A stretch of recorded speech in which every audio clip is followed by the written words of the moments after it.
তিয়ক সমষ্টিৰ বিজেপি দলৰ জনপ্ৰিয় যুৱ নেতা টিকেট প্ৰত্যাশী ঈশ্বৰ প্ৰসন্ন বৰদলৈৰ নিৰ্বাচনী তৎপৰতা সমষ্টিটোৰ ২৭খন পঞ্চায়তত শক্তিশালী কৰিছে বিজেপিৰ সাংগঠনিক ভেটি। চাওক, বিগত ৩০টা বছৰ ৰাজনৈতিক আৰু সামাজিকভাৱে খুব দায়বদ্ধতাৰে কাম কৰি আছোঁ, আপোনালোক সকলোৱে জানে। আৰু সমান্তৰালভাৱে যোৱা ২-৩টা বছৰ তিয়ক বিধানসভা সমষ্টিত কাম কৰিছোঁ, সকলো ৰাইজক লগত লৈ।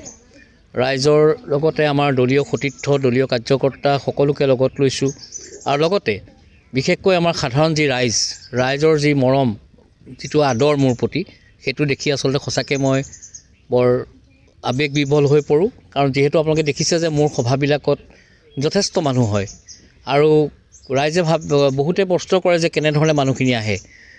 মোক কেইবাটাও নিউজ চেনেলটো সুধিছে যে মই কিবা প্ৰলোভন দিওঁ বা কিবা তেনেকুৱা ধৰণৰ। মোৰ প্ৰলোভন দিব পৰা মোৰ শক্তিও নাই, কাৰণ যিটো সময়ত মই এতিয়া আছোঁ সেইটো সময় মাত্ৰ এগৰাকী সাধাৰণ কাৰ্যকৰ্তা হিচাপে আছোঁ।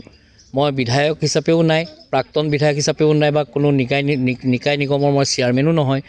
গতিকে মই ঠিক তেনেকৈ ধৰণেই মই মোৰ নিজৰ সামান্যতম মোৰ ব্যৱস্থাৰে মই ৰাইজৰ মাজত যাবলৈ চেষ্টা কৰিছোঁ।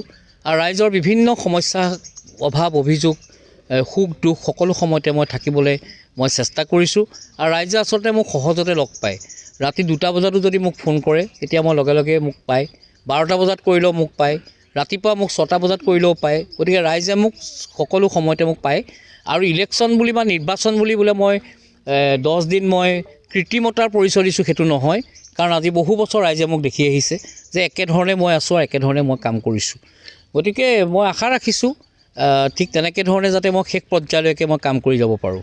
যিহেতু আপুনি এজন জনপ্ৰিয় নেতা তিয়ক সমষ্টিৰ, আপোনাক যদি দলে টিকেটটো দি দিয়ে, যদি বন্ধুত্বমূলক প্ৰতিযোগিতা হয়, তেতিয়া আপুনি সেই সম্পৰ্কত কিবা ক'ব নেকি? চাওক, এইটো মই এই বিষয়ত মই ক'বলৈ নাযাওঁ, কাৰণ যিহেতু মই এগৰাকী কাৰ্যকৰ্তা। দলে যি সিদ্ধান্ত ল'ব, দলৰ নেতৃত্ব আছে, মাননীয় মুখ্যমন্ত্ৰী ডাঙৰীয়া আছে, যিহেতু আমাৰ অসম গণ পৰিষদ, UPPL, BPF, আমি ৰাভা হাছং, আমি সকলোখিনি আমি মিত্ৰজোঁটৰ দল। গতিকে মিত্ৰজোঁটৰ যি সিদ্ধান্ত হ'ব সেই সিদ্ধান্তই চূড়ান্ত হ'ব। কিন্তু আমি আশাবাদী। আমি বিনম্ৰতাৰে অনুৰোধ জনাইছোঁ আমাৰ নেতৃত্বলৈ, মাননীয় মুখ্যমন্ত্ৰী ডাঙৰীয়ালৈ মই বিনম্ৰতাৰে অনুৰোধ জনাইছোঁ যাতে তেখেতসকলে সকলো দিশ চালি জাৰি চাই কোন ব্যক্তিৰ লগত ৰাইজৰ জনসমৰ্থন আছে বা ৰাইজৰ লগত কোন নিবিড় সম্পৰ্কৰে আছে, সেই কথাখিনি গোটেইখিনি চালি জাৰি চাব। আৰু আমাৰ বিশ্বাস আছে ভাৰতীয় জনতা পাৰ্টি খুব শৃংখলাবদ্ধ এটা ৰাজনৈতিক দল, আন ৰাজনৈতিক দলবোৰৰ দৰে নহয়। এই ভাৰতীয় জনতা পাৰ্টি মজিয়াত বহুখিনি আলোচনা হ'ব, বিভিন্ন মাধ্যমেৰে ছাৰ্ভে হ'ব। গতিকে সেইখিনিৰ ওপৰত দলে সিদ্ধান্ত ল'ব। গতিকে যদি দলে যি সিদ্ধান্তই লওক, যদি বন্ধুত্বমূলকো হয় তেতিয়াও আমাৰ কোনো ক'বলগীয়া নাই, বা একচেটিয়াকৈও যদি আমাক দিয়ে তাতো আমাৰ ক'বলগীয়া নাই। দলে যি সিদ্ধান্ত ল'ব সেই সিদ্ধান্ত কৰি ভাল পাওঁ, কাৰণ কাম কৰি ভাল পাওঁ। মই ছাত্ৰ জীৱনৰ পৰাই মই ৰাইজৰ কাৰণে, সমাজখনৰ কাৰণে কাম কৰিছোঁ। এতিয়া বিভিন্ন অঞ্চলত কেতিয়াবা ৰাইজে যেতিয়া মোক কয় যে কোনোবা এটা 200 মিটাৰ বা 150 মিটাৰ ৰাস্তা হোৱা নাই, পঞ্চায়তৰ পুঁজিও খুব সীমিত থাকে, PWDৰ যি ক্ৰাইটেৰিয়া হয় ক্ৰাইটেৰিয়াটো নপৰে, তেতিয়া মোক যেতিয়া যিহেতু কয়, তেতিয়া মই ব্যক্তিগত পুঁজিৰে মই সেই পথখিনি মই নিৰ্মাণ কৰি দিয়াৰ মই দায়িত্ব লৈছোঁ। আৰু সমান্তৰালভাৱে কিছুমান অঞ্চলত এনেকুৱা কিছুমান ব্যক্তি আছে যিসকলৰ ঘৰ নাই থাকিবলৈ, কিন্তু তেখেতসকলৰ পৰ্যাপ্ত পৰিমাণৰ কাগজ পত্ৰও নাই, যিখিনি দি পেলাই আমাৰ প্ৰধানমন্ত্ৰী আৱাস যোজনাৰ ঘৰ এটা পাব পাৰে। তেনে ব্যক্তিকো মই ঘৰ বনাই দিছোঁ। আৰু দেখিছে আপোনালোকে তিয়ক বিধানসভা সমষ্টিৰ প্ৰতি ঘৰ, প্ৰতি নামঘৰলৈ, প্ৰতি মন্দিৰ, প্ৰতি মছজিদ, প্ৰতি উপাসনাস্থলীলৈ মই 10,000কৈ অনুদান আগবঢ়াইছোঁ। আৰু দ্বিতীয় কথা হৈছে তাৰ সমান্তৰালভাৱে যুৱ সংঘলৈ মই ক্ৰীড়া সামগ্ৰী বিতৰণ কৰিছোঁ। মহিলা সমিতিৰ লগত তেখেতসকলৰ যি অভাৱ অভিযোগ সেইখিনি সমস্যা সমাধান কৰিবলৈ চেষ্টা কৰিছোঁ। বিভিন্ন বিদ্যালয় মহাবিদ্যালয়ৰ মোক অনুৰোধ ক্ৰমে মিউজিকৰ, সংগীতৰ আচবাব আদি কৰি সেইখিনি দিবলৈ চেষ্টা কৰিছোঁ। মানে প্ৰতিদিনেই মোৰ সেইখিনি কাৰ্যসূচী আচলতে চলি থাকে আৰু মই তেনেধৰণে কাম কৰিছোঁ। আৰু এতিয়া যিহেতু ব্যক্তিগতভাৱে কৰিছোঁ, কাইলৈ যদি মই জনপ্ৰতিনিধি হিচাপে কাম কৰোঁ তেতিয়াহ'লে 100 গুণ বেছিকৈ কাম কৰিম। এতিয়া আপোনাৰ পূৰ্ণ বিশ্বাস তিয়ক সমষ্টি তিয়কবাসী ৰাইজৰ ওপৰত। তিয়কবাসী ৰাইজে মোক যিখিনি মৰম, যিখিনি আদৰ, মই ক'ৰবাত যদি মই ৰেষ্টুৰেণ্ট এখনত চাহ খাই আছোঁ, তেতিয়াও কাষত বহি থকা 2জন মানুহে আহি মোক চিনাকি হয় যে আপুনি ঈশ্বৰ প্ৰসন্ন বৰদলৈ নেকি, আমি তিয়কৰ হয়, আপোনাক ভোট দিবলৈ ৰখি আছোঁ।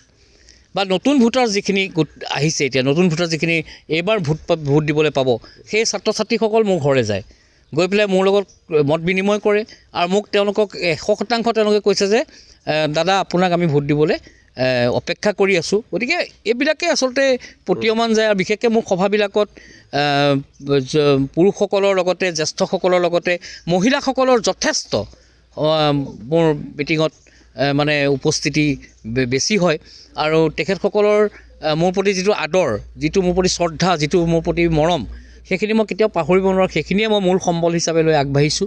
গতিকে অনাগত দিনত মই ফুল কনফিডেণ্ট আছে, যদি মোক দলে টিকেট দিয়ে তেতিয়াহ'লে মই বহুত ভোটৰ ব্যৱধানত বিৰোধী শক্তিক প্ৰতিহত কৰি মই তিয়ক বিধানসভা সমষ্টিৰ পৰা জয়যুক্ত হৈ যাম। উল্লেখযোগ্য যে সমাগত বিধানসভা নিৰ্বাচনলৈ দিন চমু চাপি অহাৰ লগে লগে তিয়ক সমষ্টিত ব্যাপক হাৰত নিৰ্বাচনী তৎপৰতা বৃদ্ধি পাইছে।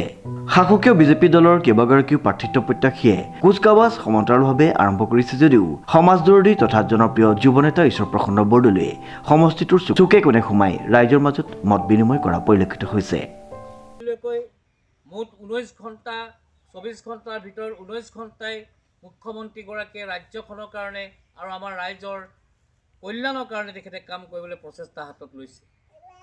আপোনালোকক জনাইছোঁ যে কালি মুখ্যমন্ত্ৰী ডাঙৰীয়াই চৰাইদেউ, নাজিৰা আৰু শেহতীয়াকৈ পাছবেলা যোৰহাটত সভা কৰি আকৌ 7:30 বজাত বিজেপিৰ ৰাজ্যিক কাৰ্যালয়ত সভা কৰি আজি ৰাতিপুৱাই আহি দেৰগাঁৱত সভা কৰি আছে আৰু তাৰ পাছত তিতাবৰলৈকে সভা কৰিবলৈ আহিব।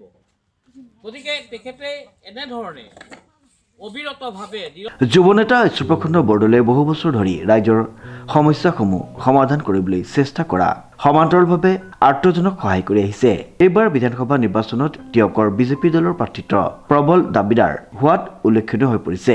তিয়কত অগপ আৰু বিজেপি দলৰ বন্ধুত্বমূলক প্ৰতিযোগিতাৰ বাবে গুণাগঁথা চলি থকাৰ সময়তে বিজেপি দলৰ শক্তিশালী স্থিতিয়ে ৰাইজক আকৰ্ষিত কৰা পৰিলক্ষিত হৈছে। তিয়কৰ পৰা বিৰাজ বৰাৰ ৰিপৰ্ট, নিউজ নাও।